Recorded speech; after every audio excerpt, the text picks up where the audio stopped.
7 अगस्त को राहुल गांधी ने press conference में कहा कि इलेक्शन कमीशन बीजेपी के साथ मिलकर देश भर में वोट्स की चोरी कर रहा है। उन्होंने कहा कि एक बड़े सिस्टमैटिक तरीके से वोटर लिस्ट में फेक वोटर्स ऐड किए जाते हैं और ये सारे वोट्स बीजेपी को जाते हैं। विधानसभा और लोकसभा के बीच में जादू से नए वोटर आते हैं और जहां भी इन नए वोटर्स ने वोट किया वहां वोट बीजेपी को गया। 5 तरीके इन्होंने बताए जिससे ये किया जा रहा है। पहला, डुप्लीकेट वोटर्स, यानी एक ही वोटर के अलग अलग जगह 2, 3, 4 वोट्स कर देना। दूसरा, फेक और नॉन एग्जिस्टेंट एड्रेस पर रजिस्टर्ड वोटर्स। तीसरा, एक ही एड्रेस पर रहने वाले ढेर सारे वोटर्स, जैसे कि एक एग्जाम्पल देखने को मिला जहां एक घर के एक ही कमरे में 70 से 80 वोटर्स रजिस्टर्ड थे। चौथा, ऐसे वोटर्स जिनका प्रॉपर फोटो ही नहीं है। और पांचवा, ऐसे वोटर्स जो 70, 80, 90 साल के हैं लेकिन जिनको फर्स्ट टाइम वोटर के तौर पर रजिस्टर किया जा रहा है। राहुल गांधी ने इस सब को लेकर ढेर सारा एविडेंस प्रेजेंट किया, जैसे कि बैंगलोर सेंट्रल की महादेवापुरा असेंबली सीट पर यहां 1,250,000 फेक वोटर्स देखे गए। इन्होंने यह तक कहा कि इलेक्शन कमीशन अगर इलेक्ट्रॉनिक वोटर लिस्ट दे दे तो यह साबित कर देंगे कि नरेंद्र मोदी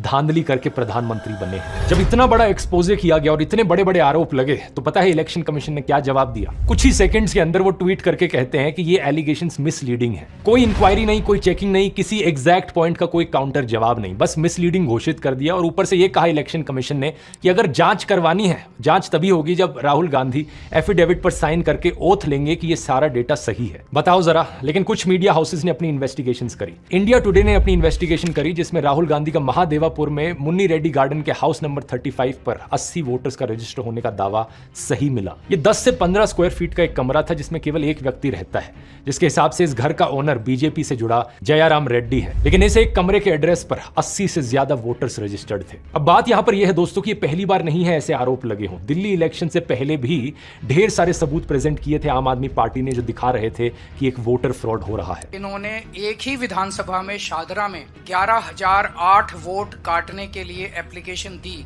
उस वोटर फ्रॉड को भी कई सारे मीडिया चैनल्स ने कवर किया था, ग्राउंड पर गए, लोगों से बात करी और वो चीज सच मिली। इस चीज को मैंने बड़े डिटेल में कवर किया था। यहाँ रिलेटेड वीडियो के लिंक पर क्लिक करके आप उस वीडियो को देख सकते हैं। सवाल लेकिन इलेक्शन कमीशन से पूछा जाना चाहिए, आखिर कितना सबूत चाहिए तुम्हें जिसके बाद तुम मानो कि यहाँ पर कुछ गलत हो रहा है। फ्री एंड फेयर इलेक्शन कराना इलेक्शन कमीशन की जिम्मेदारी है, तो सवाल उठने पर इलेक्शन कमीशन एक्शन क्यों नहीं ले रहा? बहुत सारे सबूत दोस्तों जो राहुल गांधी ने बताया, आप उन्हें खुद जाकर वेरीफाई कर सकते हैं। इलेक्शन कमीशन की खुद की वेबसाइट पर ये नंबर्स डालकर चेक कर सकते हैं। ये बात बार बार सही साबित हो रही है। और अगर सुप्रीम कोर्ट और इलेक्शन कमीशन यहां पर एक्शन नहीं लेंगे तो यहां हमारा देश एक डेमोक्रेसी है भी या नहीं?